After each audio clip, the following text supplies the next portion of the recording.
Bom dia, a paz do Senhor Jesus esteja no seu coração nessa manhã.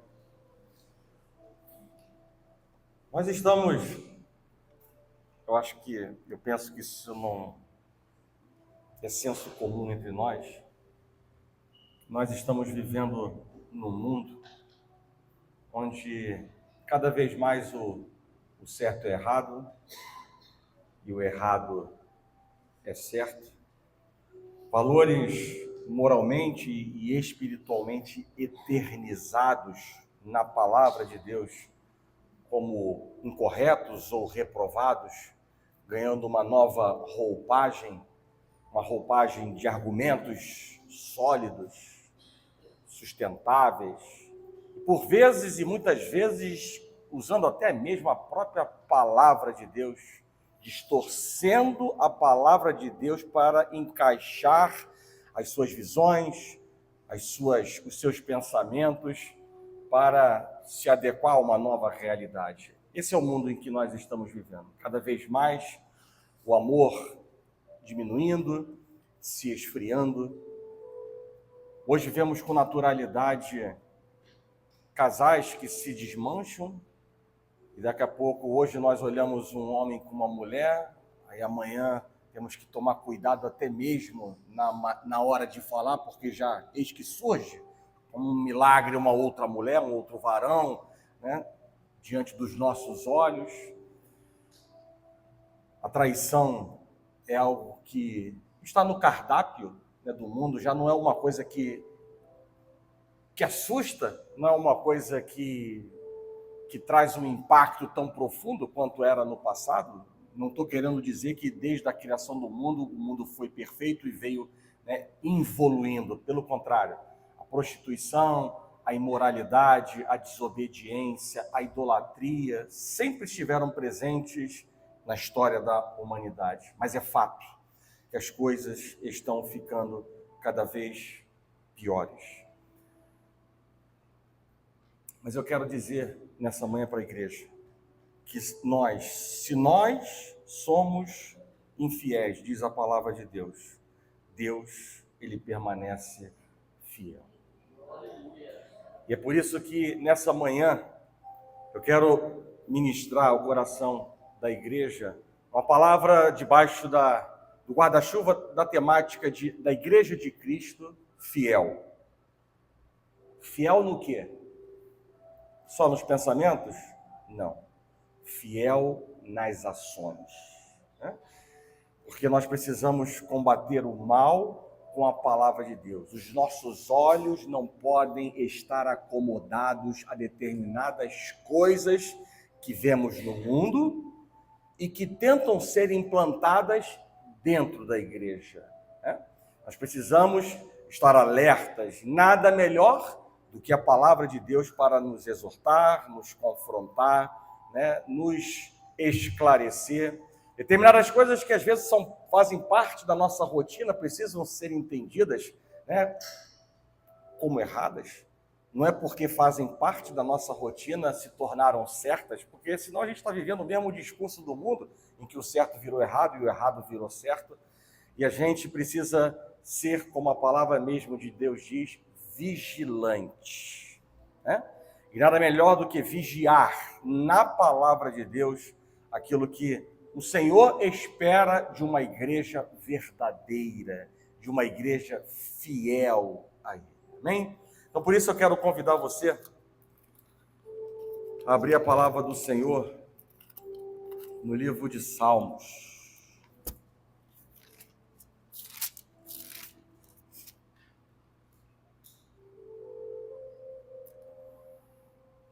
Salmo 101, Salmo 101, verso número 6.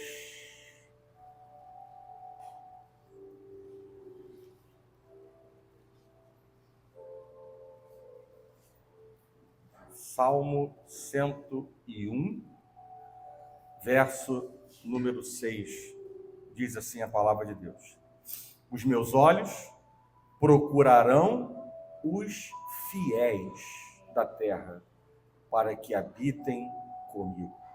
O que anda em reto caminho, esse me servirá. Esse sim é o que me serve. Esse sim que é servo e entende que Deus é Senhor da sua vida. Amém? Feche os seus olhos. Senhor Deus e Pai, graças te damos, Pai, pelo privilégio de estar na sua casa, na sua presença. E mais uma vez com reverência e com submissão a Ti. Nos achegamos, Deus, para que o Senhor tenha liberdade para trabalhar em nossas vidas. Pedimos perdão pelos nossos pecados, transgressões, iniquidades, para que nada disso, Pai, verdadeiramente seja separação entre nós e o Senhor nesta manhã. Em nome de Jesus, dai-me, Deus, liberdade no Teu Espírito para falar a Tua palavra com ousadia, com tremor e temor, Pai. Em nome de Jesus, prepara também o coração da Tua igreja para que estejam receptivos. Não é hora de estarmos aflitos, ansiosos, preocupados de coisa alguma, porque estamos na Sua presença e precisamos, ó Pai, estar com os nossos pensamentos, o nosso coração, os nossos ouvidos atentos à Tua palavra, porque ela tem poder para mudar a história da nossa vida, para trazer luz aonde há trevas, para nos dar direção aonde está obscuro, para saciar todas as nossas necessidades, Pai. Por isso, nós jogamos por terra tudo aquilo que é contrário ao Teu mover. Nós jogamos por terra em nome de Jesus. Assim nós oramos e que a igreja do Senhor diga amém. Podem sentar. A igreja de Jesus Cristo, fiel nas ações. Esse é o tema da palavra dessa manhã. Olhando para o passado, nós podemos enxergar na igreja de Jerusalém as marcas de uma igreja verdadeira, de uma igreja fiel. E a gente observa que na palavra, estudando a palavra, era uma igreja que ela se reunia no templo e de casa, em pequenos grupos. Ela tinha profundo conhecimento da doutrina. Ela era engajada em ação social e engajada na oração. Ela não apenas evangelizava, mas ela gerava discípulos. E a gente vê também que ela tinha uma grande comunhão dentro dos muros de Jerusalém, e ela também tinha a simpatia dos que estavam fora de Jerusalém. E que fique claro também, para nós nessa manhã, que a palavra igreja, tradução grega de eclésia, que significa uma assembleia convocada, ela não é usada na Bíblia para descrever um edifício ou uma organização, porque a verdadeira igreja é a noiva de Cristo. A verdadeira igreja é o corpo de Cristo. E ela, a verdadeira igreja, ela não pode ser contida, ela não pode ser cercada, ela não pode ser definida por qualquer outra coisa que não seja o seu amor por Cristo e a sua dedicação a Ele. No início da história cristã, havia apenas a igreja de Jesus Cristo. Mas ao longo do tempo nós vimos o surgimento de centenas, muitas de novas igrejas e diversas denominações cristãs. Eu quero dizer para a igreja que da mesma forma como a origem da palavra igreja, ela não se refere a um edifício, a uma organização, em nenhum lugar nas Escrituras há um mandato para as denominações.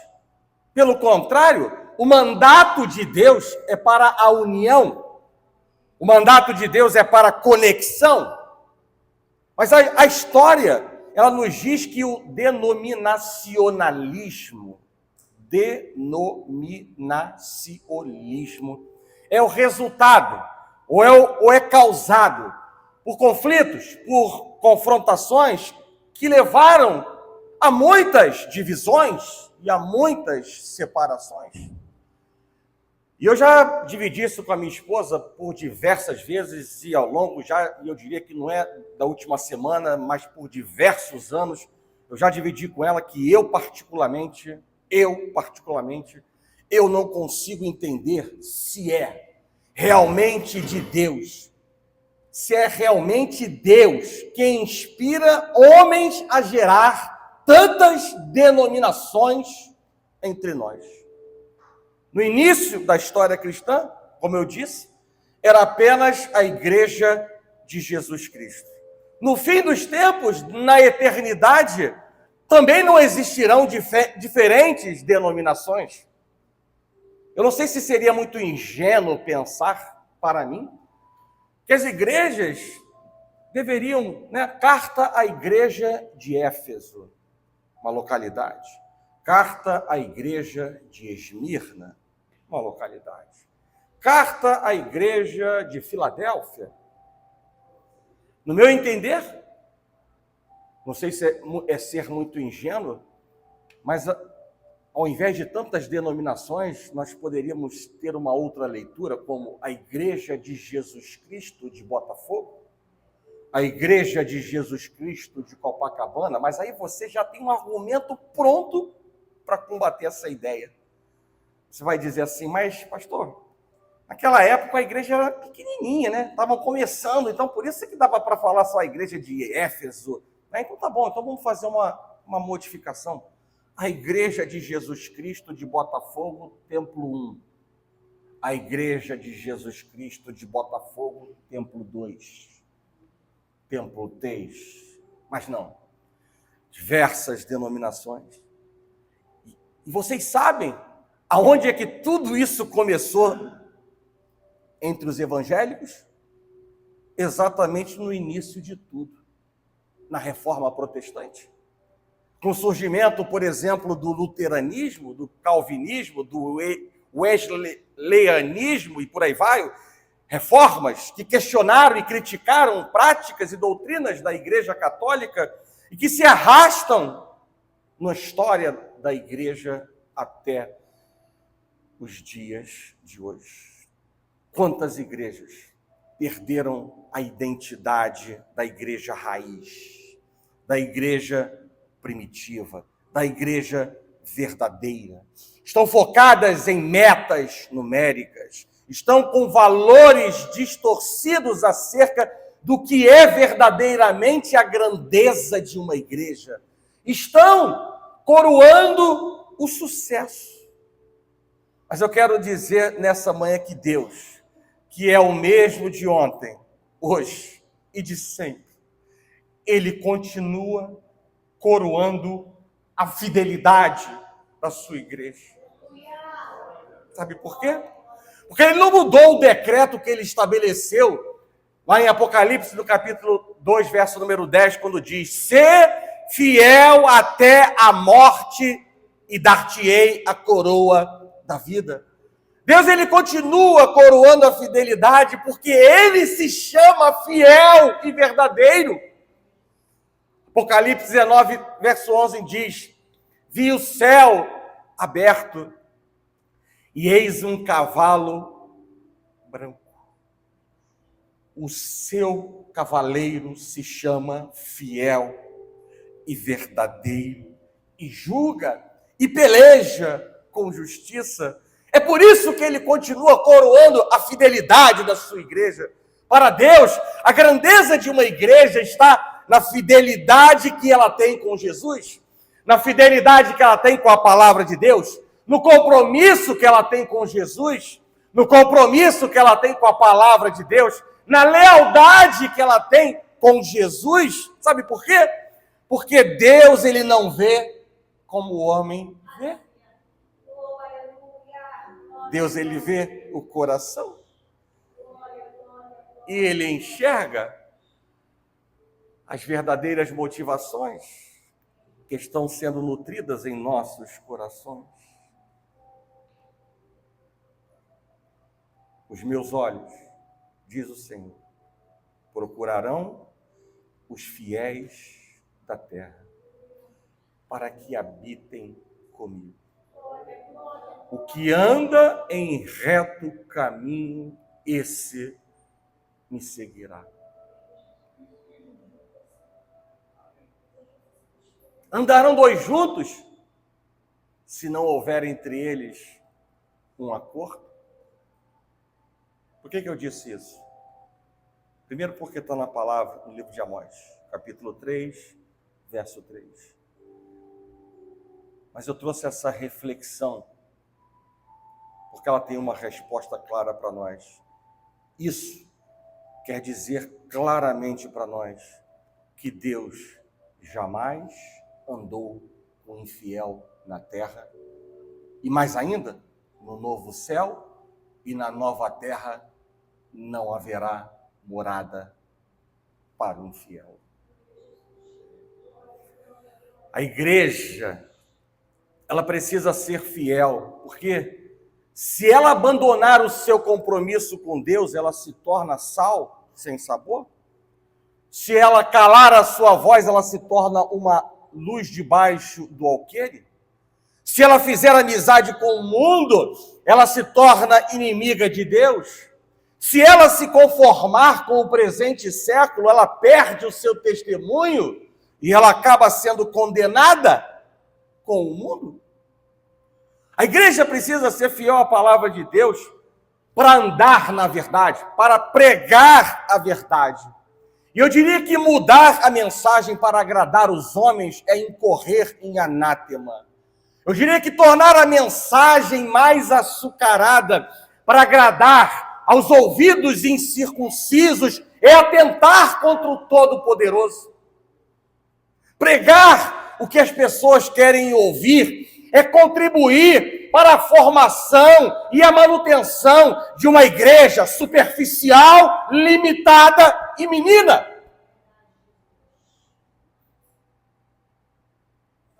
Imitar o mundo para agradar o mundo, ou receber do mundo a sua aprovação, eu diria que é assinar o seu próprio atestado de óbito.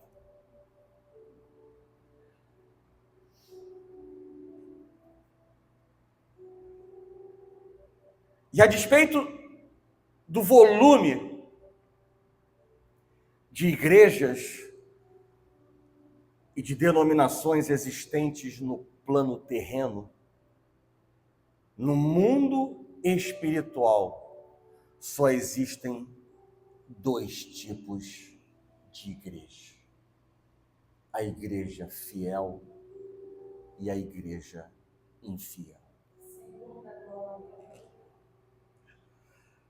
Não existe, igreja, a gradação meio fiel, mais ou menos compromissado. Isso é o que o homem dos dias de hoje tenta, com um jeitinho, adequar a sua realidade de vida. Meio fiel, mais ou menos compromissado. Não existem essas gradações na palavra de Deus, simplesmente porque também não existem no mundo espiritual as qualificações meio aprovado e meio reprovado, meio salvo e meio condenado. Não existe no mundo espiritual os status, obediência parcial, arrependimento provisório, conversão insincera, nada disso existe na palavra de Deus. Por isso, é muito fácil chegar à conclusão de que ou somos fiéis ou seremos infiéis, e não há uma coluna do meio. Fidelidade é um aspecto do caráter humano que está em franco declínio em nossas vidas, diante dos nossos olhos, no mundo em que nós vivemos e que jaz o maligno. Uma pessoa fiel é alguém que anda em aliança, é alguém que tem compromisso. E nós vivemos um tempo de forte inconstância e de instabilidade emocional. O subjetivismo e o relativismo reinantes na pós-modernidade têm contribuído sobremaneira, sabe o quê? Na formação de mentes volúveis, que se movem por sentimentos e vontades e não mais por convicções e princípios. É parte hoje dos tempos em que nós estamos inseridos. Fidelidade, eu quero dizer para a igreja, que não se prova no discurso, mas a fidelidade se prova na atitude. Muitos dizem que são fiéis, mas na atitude deixam a desejar. O que vale na fidelidade, muito acima da declaração que sai dos nossos lábios, é a ação. E eu quero dizer para a igreja nessa manhã que Deus, Ele já estabeleceu um prazo de validade para a fidelidade. E eu já disse isso para a igreja hoje, quando a palavra de Deus diz: ser fiel até a morte. Esse é o prazo de validade que Deus nos chama a viver. Todos conhecem muito bem a história de José, filho predileto de Jacó. A túnica colorida dada por Jacó a José, somado aos 2 sonhos que revelaram submissão de seus irmãos a ele, vocês conhecem a história, não foram bem recebidos pelos seus irmãos, porque eu diria que onde existe um ambiente de ciúmes, um ambiente de inveja, um ambiente de ira, há uma chance muito grande do fim ou do desfecho da história não ser bom. E foi exatamente o que aconteceu. Ele foi lançado numa cisterna, vendido como escravo para Potifar, capitão da guarda de Faraó. Mas a palavra de Deus nos mostra de maneira em alto e bom som que a graça de Deus era com José. E logo Potifar, ele percebeu que Deus era com ele, porque em tudo o que José colocava as mãos prosperava. E assim, Potifar o colocou como chefe da sua casa. E o problema surgiu quando a mulher de Potifar desejou José e ele quis se deitar com ele, ela quis se deitar com ele a todo custo. Eu diria que José, ele poderia ter se aproveitado de um momento de ausência do seu patrão e ter um momento reservado de prazer com a esposa de Potifar. Afinal de contas, ninguém estava vendo nada. Afinal de contas, eles estavam a sós na casa. É como se naquele momento o pecado estivesse dizendo assim: José, fazer algo dessa vez, ou só dessa vez, não vai trazer problema nenhum no seu relacionamento, na sua comunhão com Deus. José, acredite e se deleite. Afinal de contas, a vida, ela não é só trabalho, ela não só é lutas, ela não só é problemas. Você não tem, de maneira nenhuma, que dar a satisfação a ninguém. Você tem direito de aproveitar a vida, você tem direito de ser feliz, você tem direito de fazer o que quiser, porque a vida é passageira.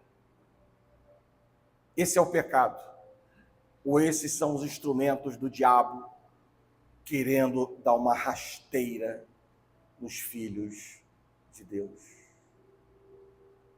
Mas José era fiel, fiel a Deus, fiel aos princípios morais de Deus, fiel a Potifar, fiel ao seu chefe e líder.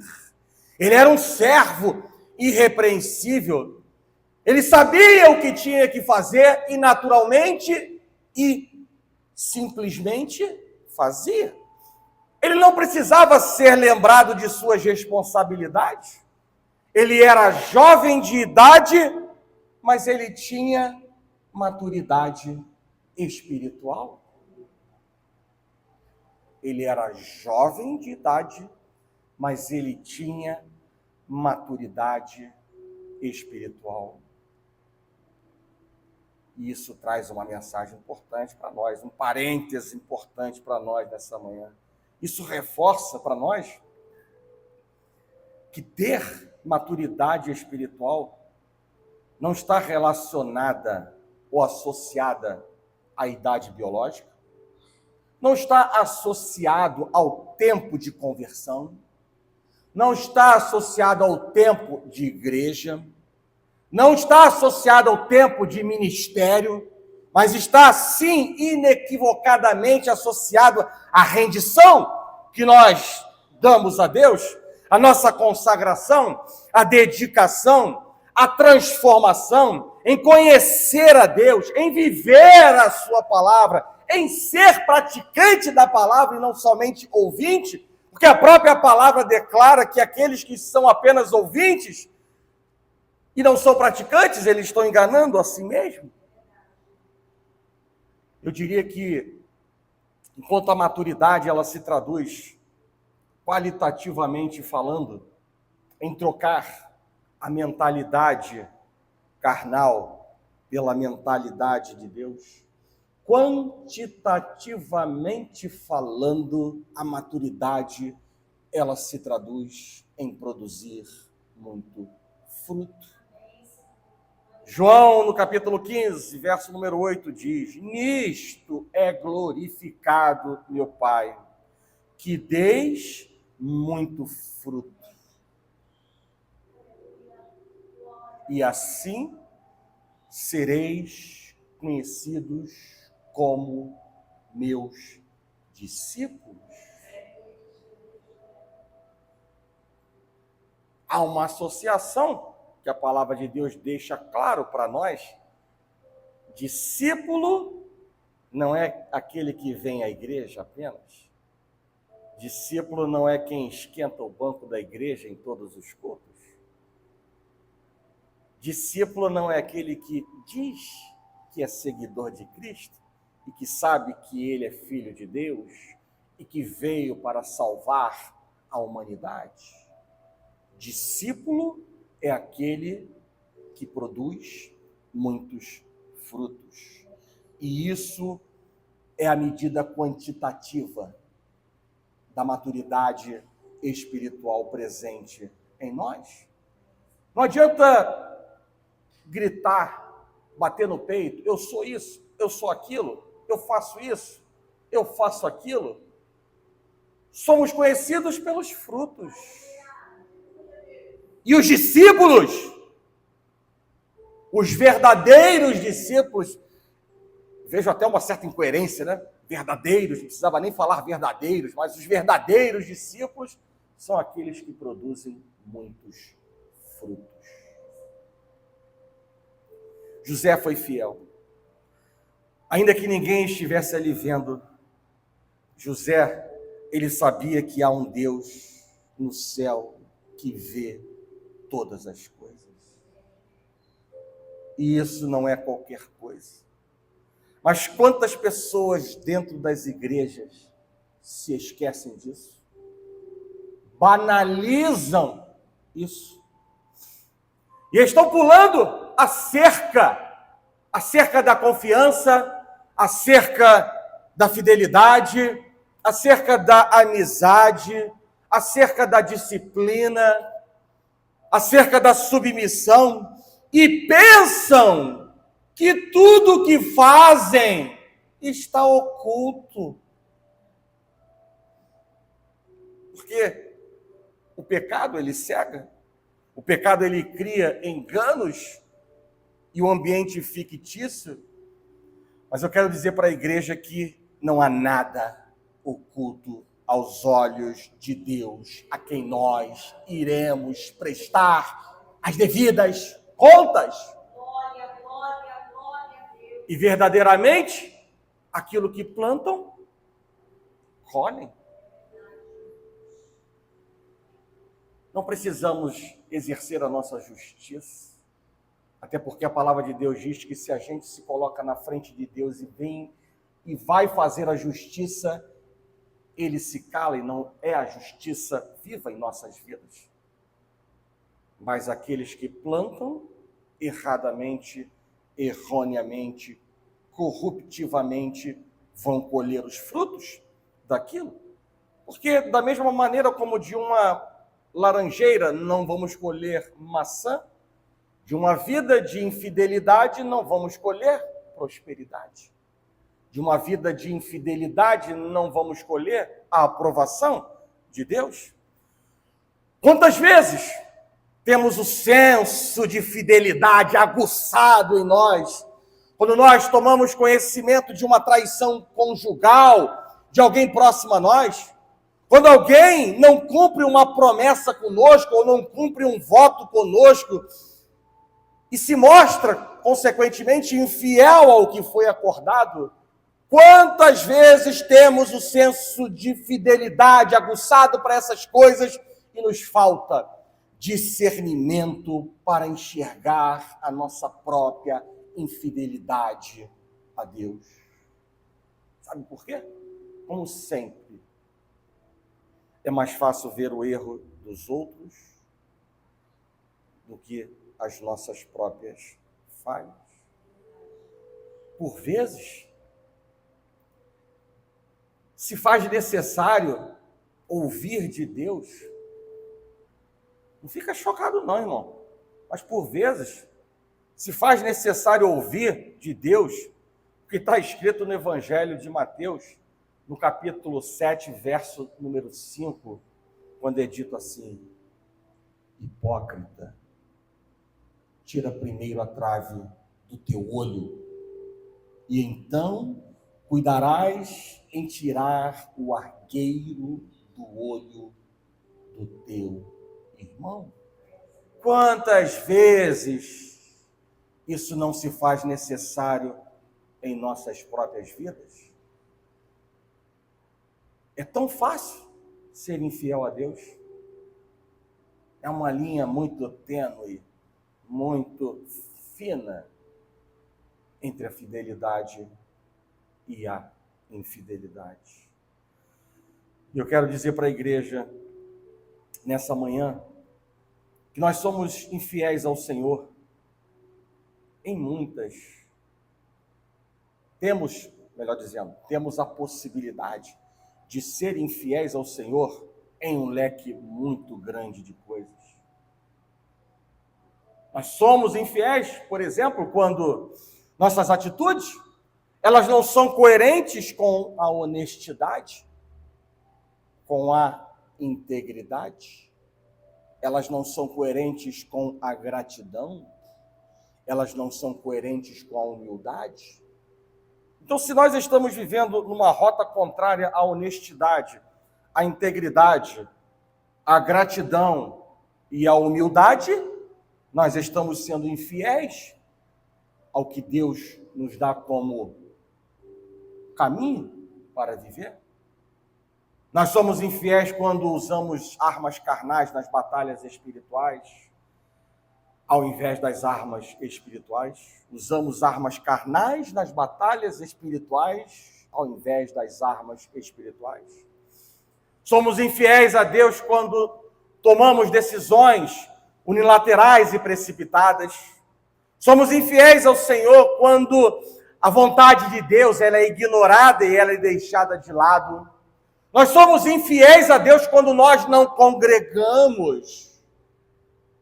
Somos infiéis a Deus quando vivemos um processo de santificação corrompido, apático, morno, sem vida de oração, sem leitura da palavra de Deus, porque a palavra de Deus vai nos dizer lá em 1 Tessalonicenses, no capítulo número 4, o seguinte: pois essa é a vontade de Deus, a vossa santificação, Deus não nos chamou para a impureza, e sim para a santificação. Dessarte, quem rejeita estas coisas não rejeita o homem, e sim a Deus, que também dá o seu Espírito Santo. Somos infiéis ao Senhor quando não lhe obedecemos. Até aí, está muito claro. Até a turma do maternal dessa igreja sabe disso.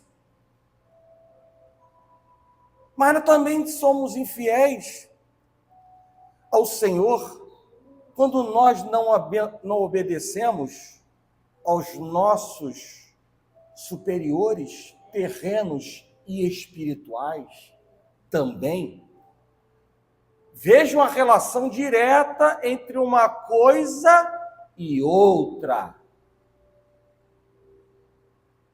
Entender que somos infiéis a Deus quando não lhe obedecemos é fácil.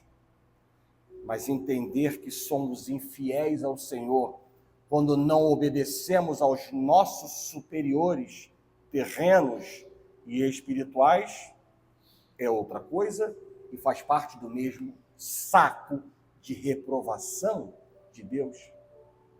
E por que eu falo isso? Porque a palavra de Deus não mostra isso. Colossenses, no capítulo 3, verso 22, diz: servos, obedecei em tudo ao vosso Senhor segundo a carne, não servindo apenas sob vigilância. Olha aqui o exemplo de José. Não servindo a Deus apenas ou sob vigilância, visando tão somente agradar homens, mas em singeleza de coração, temendo ao Senhor. Isso fala de superiores terrenos. E dos superiores espirituais? Tem uma outra palavra que também está na Bíblia, no Hebreus, no capítulo 13, verso 17, diz assim: obedeçam aos seus líderes e sejam submissos a eles, porque eles zelam pela alma de vocês como quem deve prestar contas.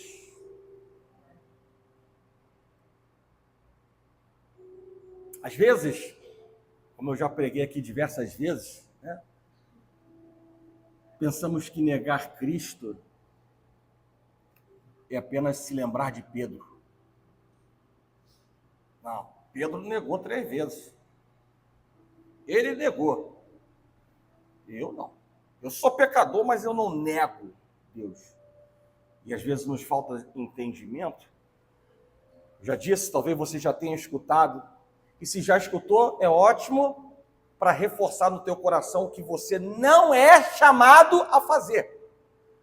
E é bom que repita, porque a carne milita contra o espírito. Então é bom dar uma dose da verdade de Deus para que a gente possa estar com os nossos parâmetros espirituais elevados. Mas nós negamos Deus, por exemplo, quando deixamos de orar. Nós negamos Deus quando deixamos de ler a palavra de Deus. Ah, não entendi. Então eu vou explicar. Se num dia de 24 horas nós não temos tempo para orar, e nós não temos tempo para ler a palavra de Deus, é como se estivéssemos dizendo para Deus o quê? Deus, existem coisas muito mais importantes do que a comunhão com o Senhor. E, consequentemente, de maneira clara, estamos negando a comunhão, a aliança com Deus. Quantas coisas fazem parte da nossa rotina e às vezes não temos entendimento espiritual profundo do que está acontecendo e por vezes acontecendo contra nós mesmos. Porque se não alegramos o coração de Deus, como é que vamos ter resposta das nossas orações? Como vamos ter a provisão do Jeová Jirê sobre nossas vidas se não alegramos o coração de Deus?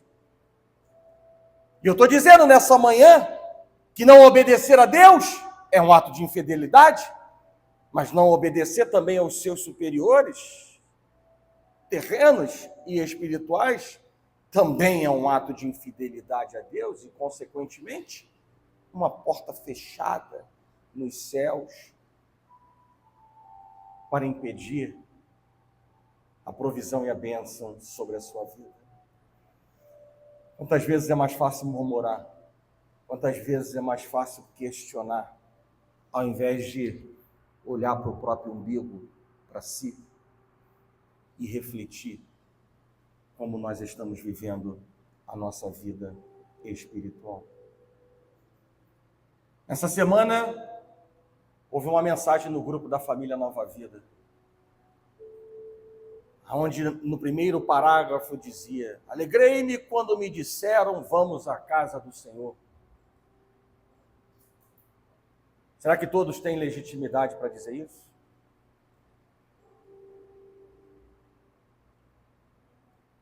Romanos 12, capítulo 1 diz, para nos apresentar para o sacrifício vivo, santo e agradável a Deus. Será que a igreja entende o que é isso?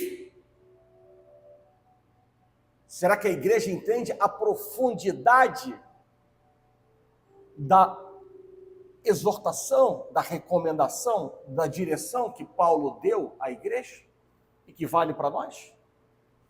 Quantas vezes é o que eu estou tentando mostrar para a igreja? A palavra de Deus está ao nosso dispor, diante dos nossos olhos, e nós não entendemos a profundidade do que ela requer de nós, das atitudes de nós. Por isso que eu digo que a igreja de Jesus Cristo, ela não é fiel apenas nas ideias, porque as ideias são muitas, nas ações ela se mostra fiel. Mas quantas vezes a igreja não entende a palavra de Deus e quantas vezes a igreja não entende o que está fazendo e, consequentemente, essa junção de ações que não alegram o coração de Deus impedem a bênção de Deus sobre nossas vidas. Já dizia Paulo, aquele que está de pé, cuide para que não caia. A fidelidade de José foi testada e todos nós passamos por momentos em que a nossa fidelidade ao que é certo, fidelidade ao que é honesto, ela também é testada. Mas eu quero dizer para a igreja nessa manhã que nós não podemos negociar com a carne. Nós não podemos relativizar o poder do pecado. Nós não podemos relativizar os males do pecado. Nós não podemos nos conformar com o mundo, porque isso verdadeiramente nos afasta das bênçãos de Deus. José, ele tinha duas âncoras. É como um bom marinheiro. Na marinha a gente não chama âncora. Âncora é um termo de civil, né? Um termo entre os civis. Na marinha nós chamamos ferro. Né? O ferro é a âncora do civil, né? Mas José, ele tinha duas âncoras na sua vida que ele usou para se manter fiel a Deus em uma terra estranha. Ele tinha lealdade para com Deus e ele tinha fé no invisível. Glória, glória, glória, glória a Deus. O momento era tentador. Ninguém estava olhando, mas José disse não. Aleluia. Porque ele tinha amor a Deus, ele tinha tremor a Deus, e Deus o honrou sobremaneira. Você conhece a história de José? Vejam, igreja, que a fidelidade a Deus, ela tem relação diretíssima com a sua lealdade a Deus, com a sua fé em Deus, com o seu temor a Deus e com o seu amor a Deus. Isso quer dizer, sim, igreja, de maneira muito clara, que se você não vive uma vida de fidelidade e está dentro daquilo que eu falei lá no início, só existem duas igrejas, a fiel e a infiel.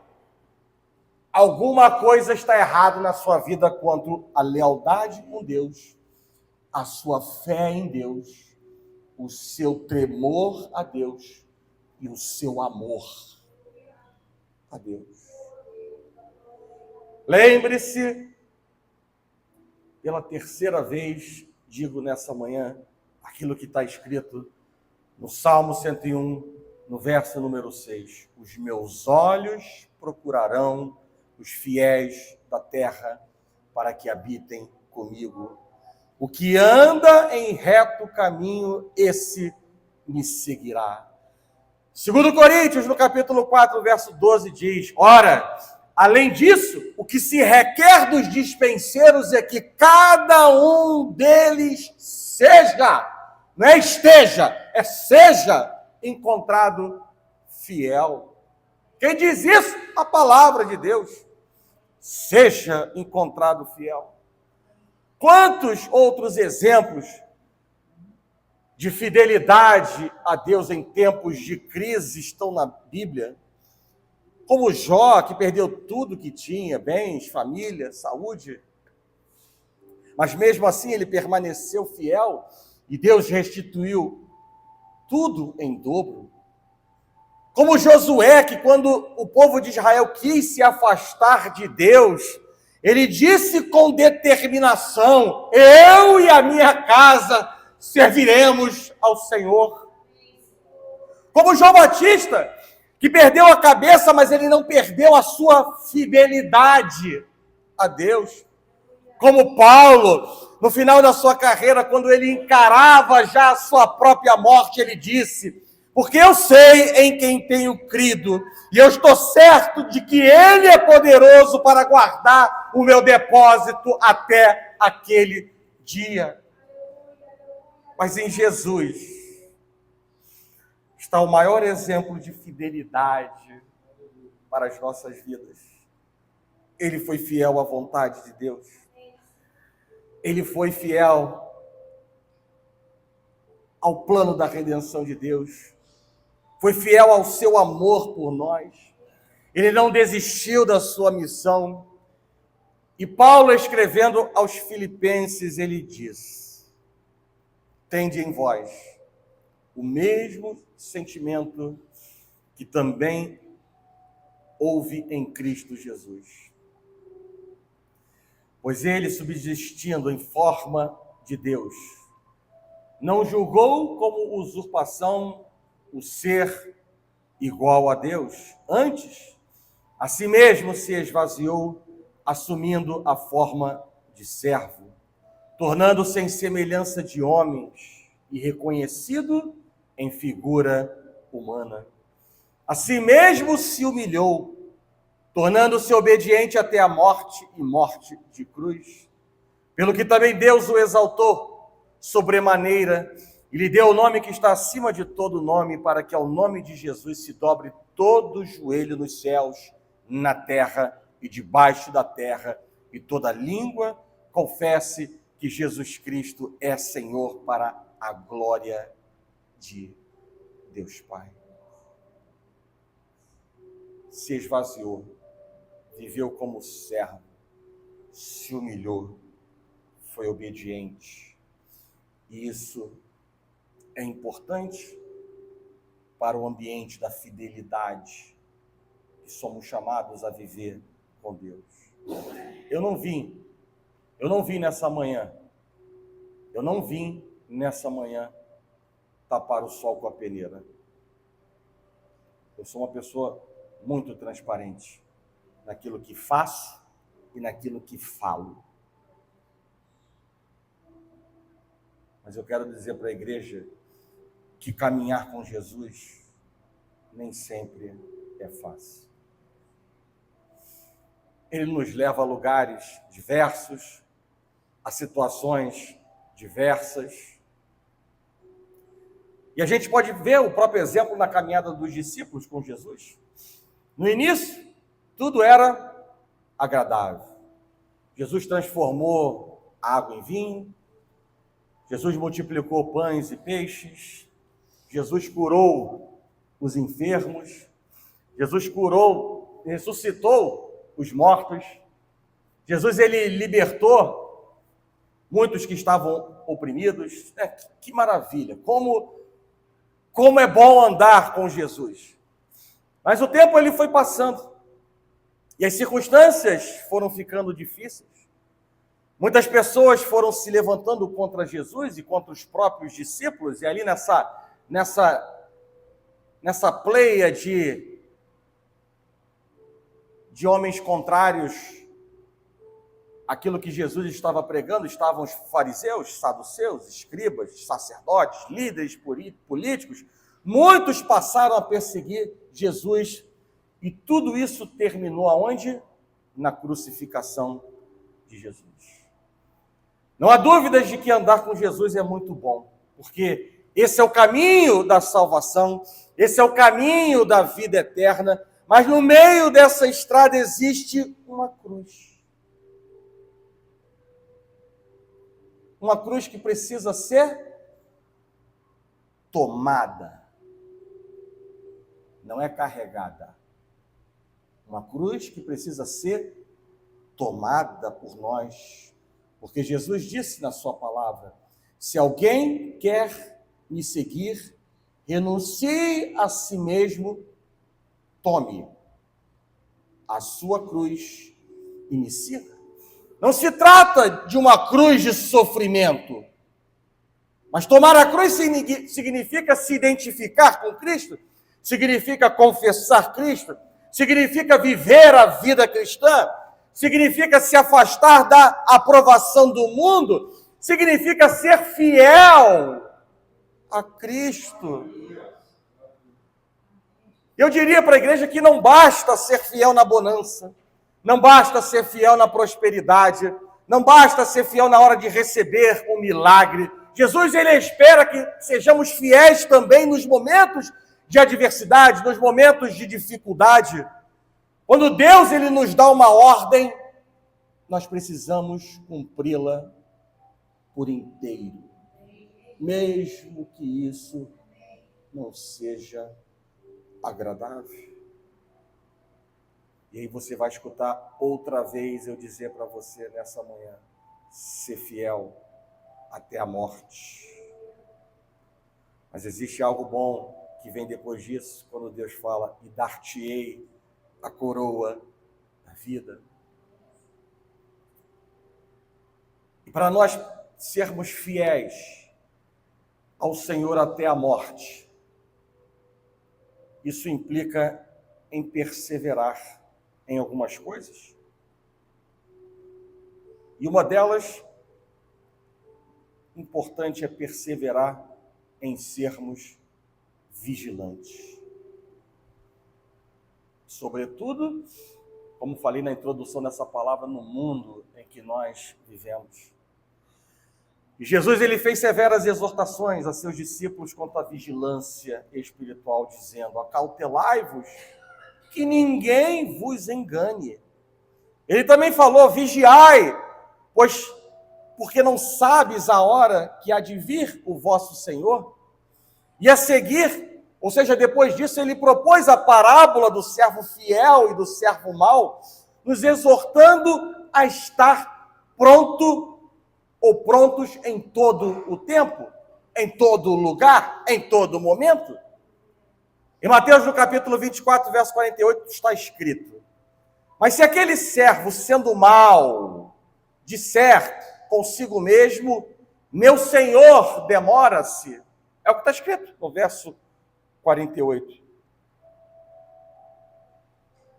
Está claro para nós que o servo mau, ele não era descrente, ele não era escarnecedor, ele não era agnóstico, ele era um servo do Senhor Jesus, ele era um crente que se refere a Cristo como meu Senhor.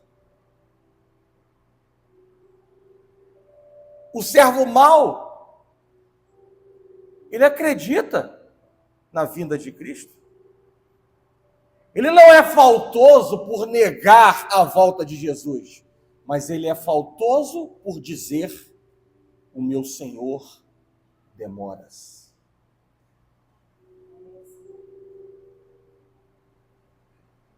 ele acredita que o Senhor vai voltar. Mas não é necessário se preocupar com tal evento no tempo que se chama hoje. Interessante, igreja, é que ele não diz isso com a própria boca, mas ele o faz aonde? No coração. Exteriormente, ele parece crer na vida do Senhor, mas no coração ele diz: não será por esse tempo agora. Não preciso estar nem ficar preocupado com isso. Não é uma declaração, não é uma negação declarada, é uma negação prática. E quantos estão vivendo da mesma maneira dentro das igrejas? Sobretudo, aqueles que querem fazer Deus de servo e serem senhores.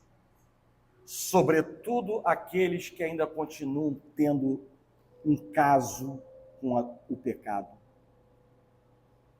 Sobretudo, aqueles que abraçam ainda a causa da meninice espiritual de uma igreja. São exatamente esses que não estão negando de maneira... não há uma negação declarada, há uma negação prática pelos seus frutos. Vigiai, pois, porque não sabes a que hora há de vir o vosso Senhor. Mas também esteja certo e certa de que nenhum esforço, nenhum sacrifício em nossas vidas será em vão. É o que eu costumo dizer várias vezes em gabinetes. Irmãos, nós não temos o domínio do tempo. Nós podemos fazer planos, mas o dia de amanhã pode não chegar para nós.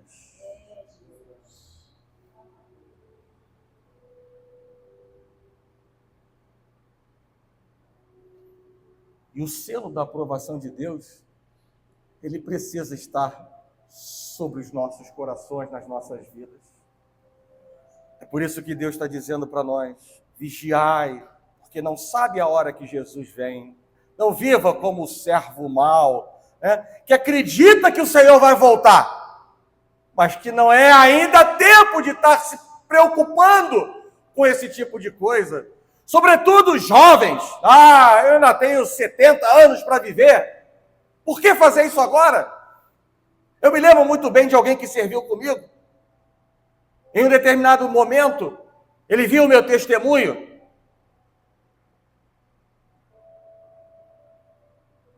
E a esposa dele me conhecia, porque ele falava de mim, não que me conhecesse porque eu não andava com ímpios, mas ela me conhecia pelo testemunho que ele falava para ela.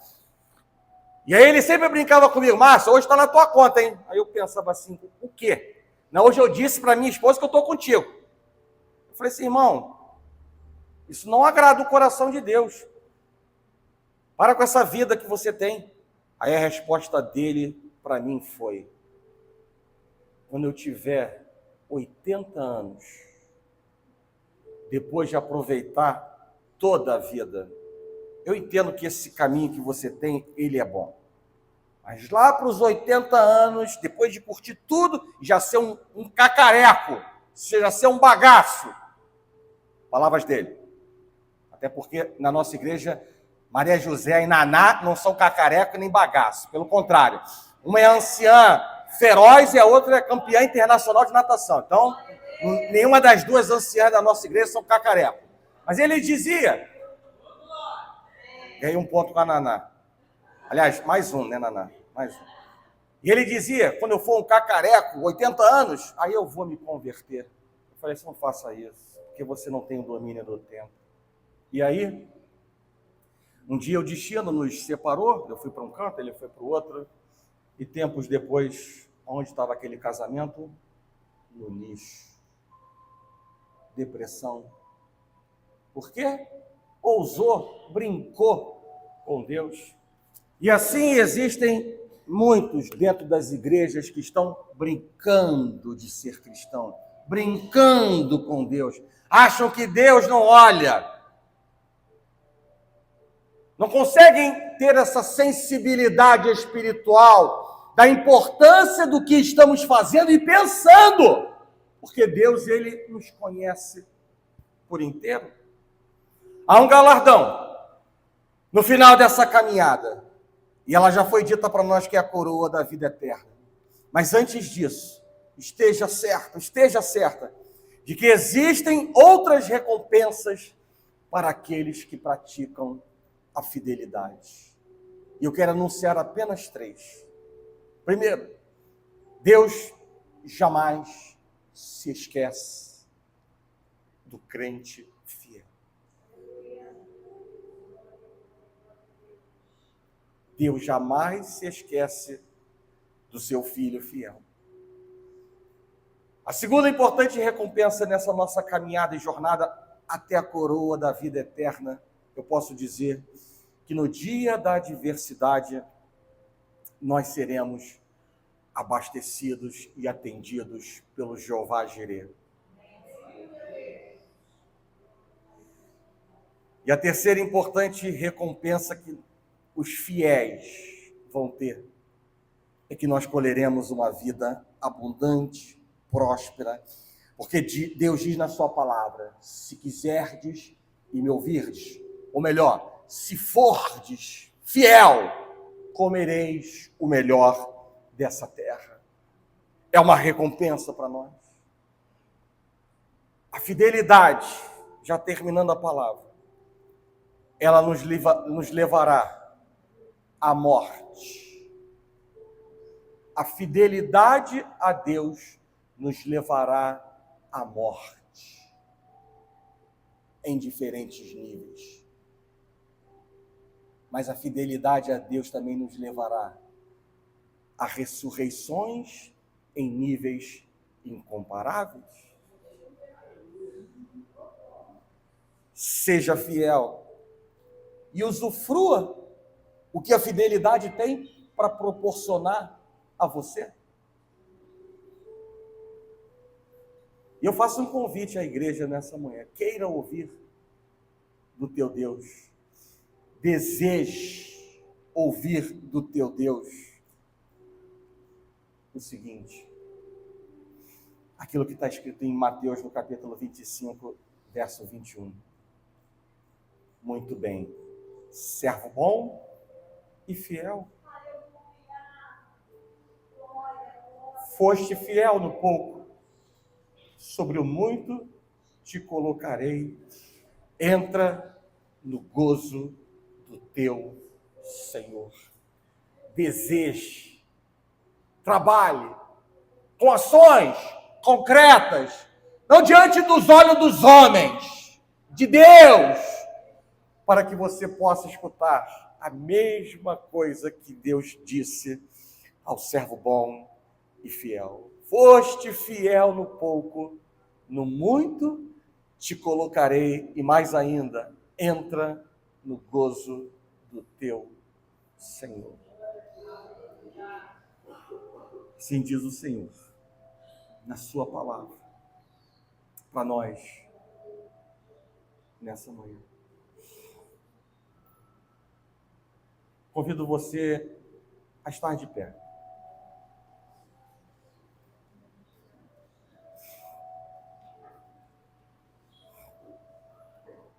Fechar os seus olhos. E a continuar em conexão com Deus.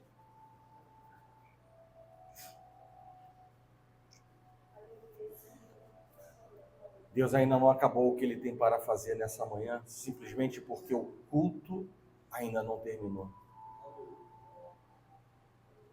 Deus se agrada das orações, Deus trabalha nos louvores. E Deus se agrada sobremaneira quando há um coração quebrantado e humilde para reconhecer algo que esteja errado dentro do seu coração, na sua vida, no seu caminhar, no seu pensar. Irmãos, essa palavra não é para quem não está na igreja. Essa palavra não é para o meu esposo, para minha esposa. Essa palavra é para nós. Nós. Porque, como eu disse, é muito fácil sermos infiéis ao Senhor. Muito fácil sermos infiéis ao Senhor. E Deus precisa ver em nós um coração arrependido, quebrantado, submisso, para que Ele possa continuar trabalhando em nós.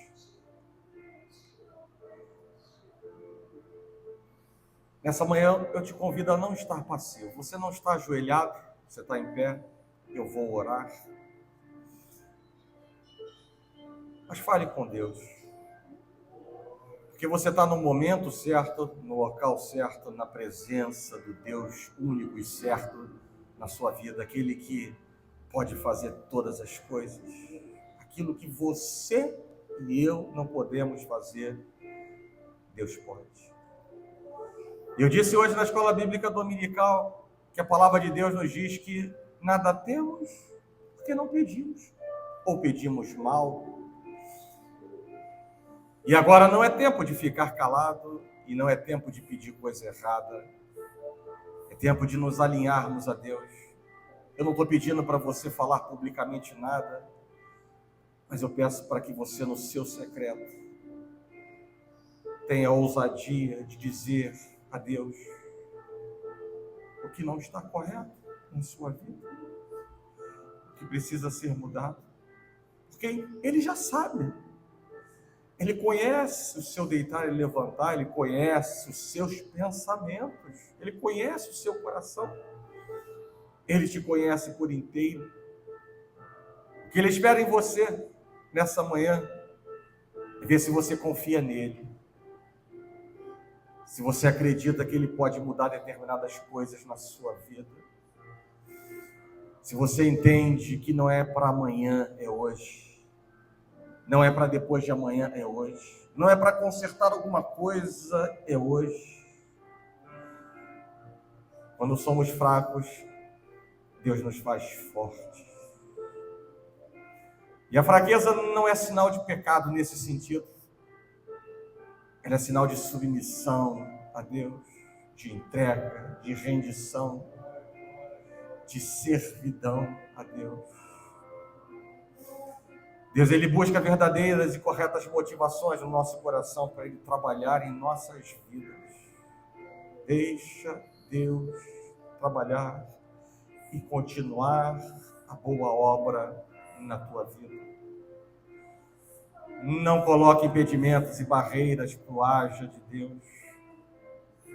Não se limite ao que você está vendo e ouvindo, e sentindo e percebendo e vivendo na presença de Deus.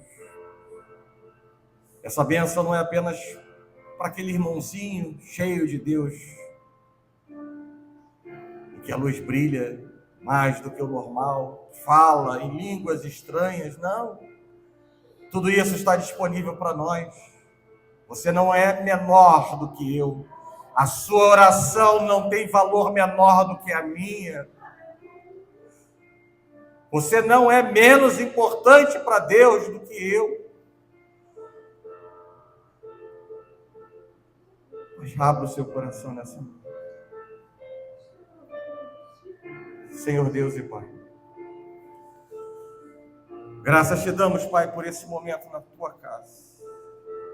Quão bom, Senhor, é nos achegar a ti com expectativas e ver que o Senhor se achega a nós diante de tantas lutas, desafios, tribulações que nós enfrentamos, Pai, semanalmente, diariamente em nossas vidas. Que refrigério que vem do Senhor. De estarmos, Deus, na sua casa e sermos, Deus, tocados no nosso profundo, no nosso íntimo, no nosso coração, quebrantando-nos, levando-nos, Deus, a chorar. Ao mesmo tempo, um choro de alegria, de ver que a tua mão poderosa está sobre nós. Não é algo mágico, mas é algo sobrenatural. É algo que procede do Senhor e por isso nos quebrantamos, Pai. De ver que o Senhor continua sendo presente, Deus de perto e não de longe. Deus para fazer infinitamente mais de tudo o que pedimos, esperamos e merecemos, Deus, em nossas vidas. E nessa manhã, Pai, nós estamos aqui rendidos a Ti. Entendendo, Deus, a profundidade da Tua palavra que diz que não há meio termo, ou somos fiéis ou somos infiéis, ou somos aprovados ou somos reprovados, ou seremos salvos ou seremos condenados, não há meio termo. E quão bom é a Tua palavra clara, para não nos deixar em dúvida do que somos chamados a fazer. E quão bom, Deus, é quando o Senhor fala no profundo conosco, como um Deus que sonda e nos conhece por inteiro, e conhece, Deus, ó Pai, as nossas visões, pensamentos, os nossos posicionamentos diários na nossa vida, no trabalho, na casa, dentro da igreja. Nessa manhã, Pai, o Senhor encontra liberdade para trabalhar, Pai, em nossas vidas. Mais uma vez, mexer em nossas estruturas, limpar a sujeira do nosso coração e fazer novas todas as coisas, Pai. Enche-nos, Deus, com a Tua presença, Deus, nessa manhã, porque é orientação na Tua palavra. O Senhor nos dá liberdade de orar e clamar ao Senhor para que sejamos cheios do Teu Espírito Santo, para podermos, Deus, anular todos os intentos da carne, para podermos viver, ó Pai, o chamado, para podermos viver alinhados à Tua soberana, boa, agradável e perfeita vontade, Pai, em nome de Jesus. Trabalha, Senhor, nessa manhã, nesta igreja, que não quer mais ser menina, mas busca maturidade, que busca intimidade, que busca profundidade no relacionamento contigo, Pai. Em nome de Jesus, nós sabemos que o mundo é tentador, que o mundo é provocador, que o mundo nos oferece armadilhas e engodos, mas em nome de Jesus, abre os nossos olhos, tira a sede de coisas erradas no nosso coração, endireita os nossos pés.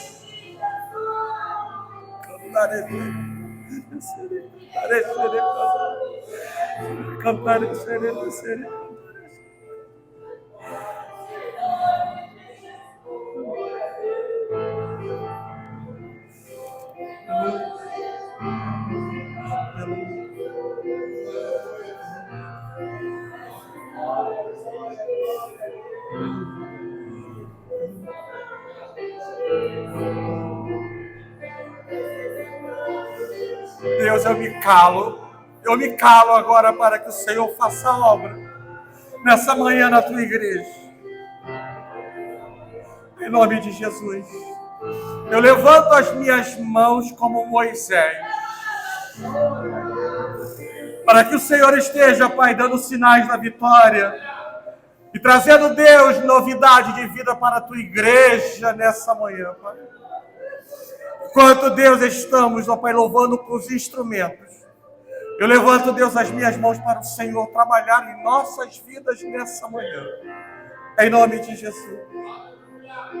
Passeia, Espírito Santo de Deus, nessa manhã, nesses corações, tirando toda a frieza, toda a incredulidade, tirando, Senhor, tudo aquilo que não procede de fé, tudo aquilo, Deus, que não tem aderência com a Tua palavra, Pai. O Senhor é o início e o fim de todas as coisas. É o Senhor, o dono da nossa história. É o Senhor quem tem domínio e o controle de tudo que somos, que temos, e aquilo que está preparado para a história individual e dessa igreja, Pai. Em nome de Jesus, no nome que está acima de todo nome. Trabalha com poder nesta manhã, Pai. Alcança esses corações. Aleluia, Deus. Trabalha, Jesus. Eu me calo, Jesus. Enche, Senhor.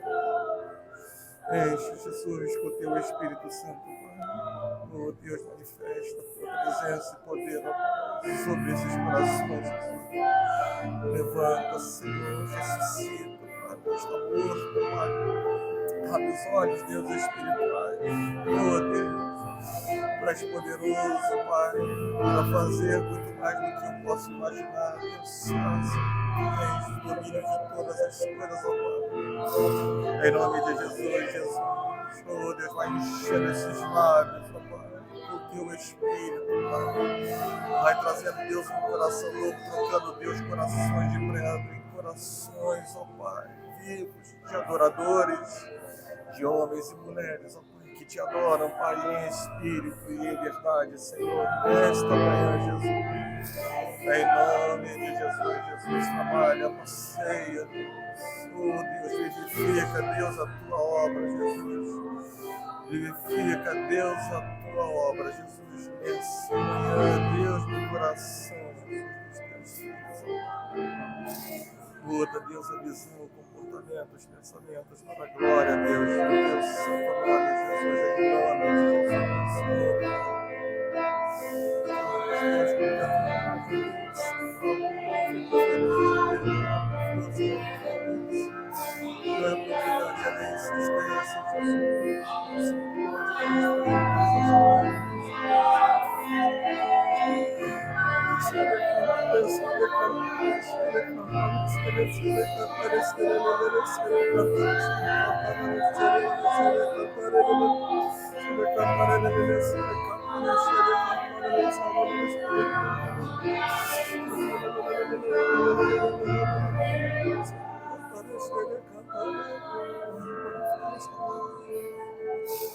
Manifesta, Deus, a tua presença e poder, Pai, sobre essa igreja, Deus, nessa manhã, Jesus, nos faz deleitar nos teus braços. Oh, Deus, nos faz deleitar, Jesus, nessa manhã nos teus braços, Deus, para a glória, Deus, do teu santo nome, Jesus. Glória, glória, glória, glória, glória, glória, glória a ti, Jesus. Aleluia, Deus, glória, glória, glória, glória, glória, enche, viva, Deus, a tua obra, Pai. Em nome de Jesus.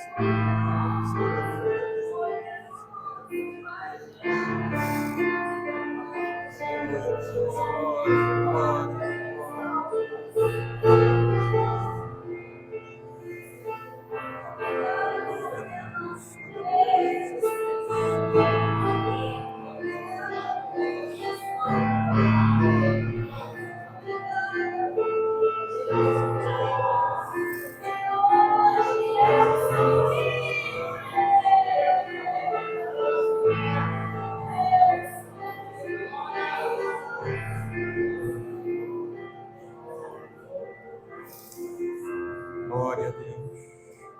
Glória, glória a Deus. Louvado seja, Pai, teu santo nome. Obrigado, Pai, por tudo o que o Senhor é e aquilo, Pai, que o Senhor tem feito em nossas vidas. Sabemos que o seu caminho é perfeito. Obrigado, Deus, por sermos teus filhos e continuar investindo em nossas vidas. Assim, Deus, nós oramos. Assim nós oramos nessa noite. Quebrantados e humildes diante de Ti, Eu sou Pai. o que sou. Ser fiel até a morte, que da ti da vida. Se renda aos meus pés. Não há arrependimento diante de mim. Se renda aos meus pés, que tu terás o que eu sou. Eu sou o que sou neste lugar. Eu sou o que sou. Aleluia. Glória, glória, glória.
Louvado seja.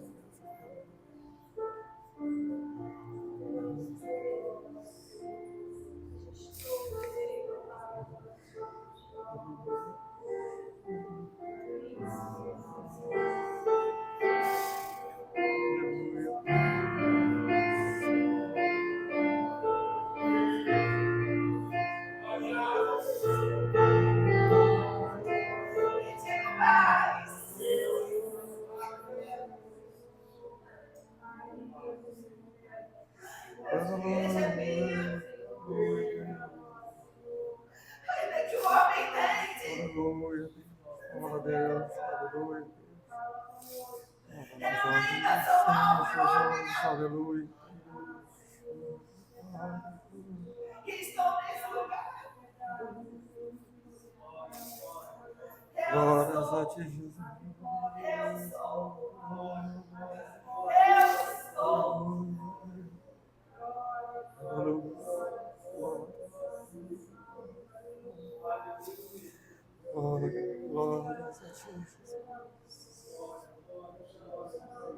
Aleluia. Glórias a ti, Jesus. Aleluia.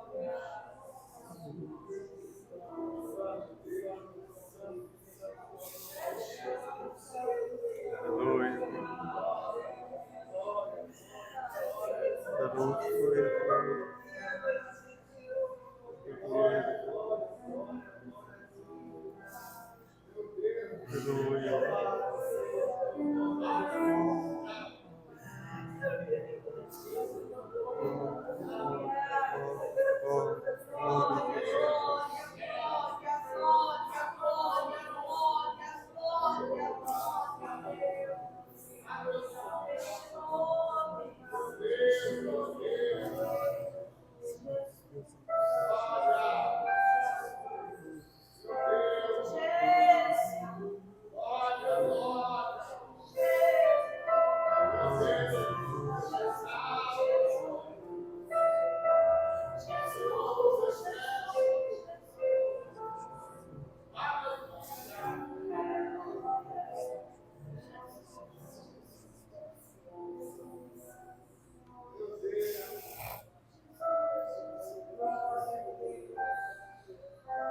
Aleluia.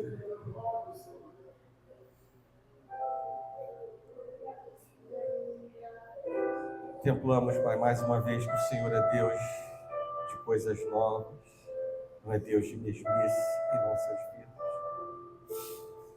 Obrigado, Pai, pelo que o Senhor continua fazendo nesta igreja.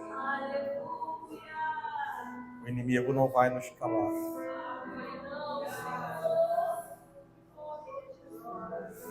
Nós vamos continuar avançando, marchando aquilo que o Senhor já designou para esta igreja. Ajuda-nos, Deus, a viver os teus propósitos. Capacita-nos, Deus, a viver os teus propósitos. Porque estamos certos, como dito nessa manhã, que mergulharemos em coisas novas e profundas e desfrutaremos do melhor desta terra. Eu convido a igreja, nessa manhã, a dar uma salva de palmas para o nosso Deus.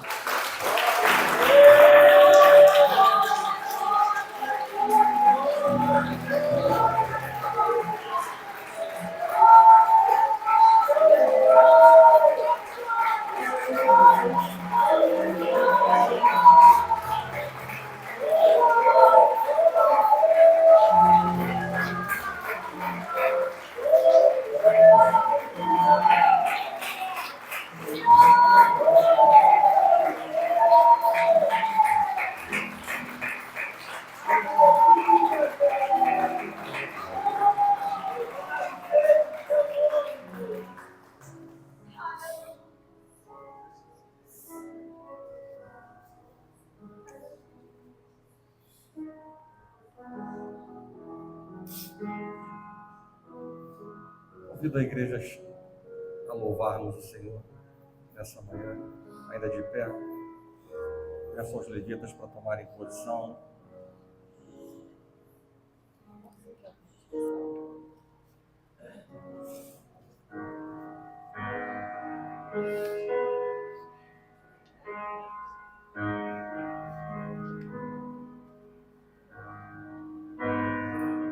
Deus de Israel, eu sei.